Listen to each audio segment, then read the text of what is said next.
So I'll talk about the things I like first in your setup. Club face is squared up behind the center of the ball at a 90-degree angle, forward, perfect. Club and ball in the middle of your stance, and for an iron of this length, ideal.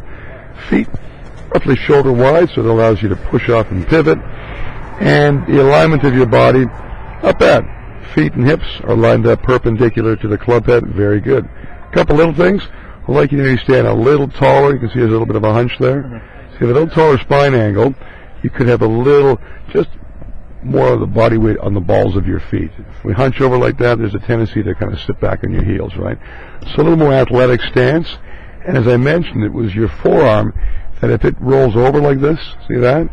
And of course, that's going to make it difficult to take the club back in one piece.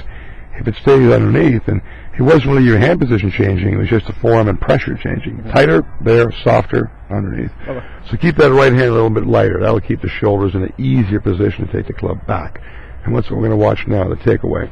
You can see as you go back, look how the club head's got to move out or away, and then it's going to go out, and your wrists are going to then release and cock. So from there, then your wrists roll open, so does the club face. Okay, so you've just lifted it, rolled it, club face is dead open, and it's a little flat, shaft egg. Then at the very top, then you actually loop it around, right? So you're out, around, and loop it. And when you've looped it around, in many cases, you've kept that left forearm and that wrist firm or straight. But in a couple of cases, you kept the left arm a little bit folded and the wrist cupped. So that's what varied on you, right?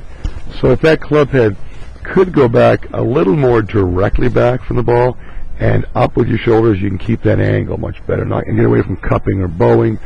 And part of that will be having your shoulders squared up and the right arm, forearm relaxed to do so, not be forced to go out and loop it. So again, for the top of your swing, or what we just talked about, look at the recovery. You can bring it down, you can extend the club, you turn your hands over right as you gather the ball and swing on through. So really great timing there, but again, it's tough to time that precisely enough, unless you're playing all the time, obviously.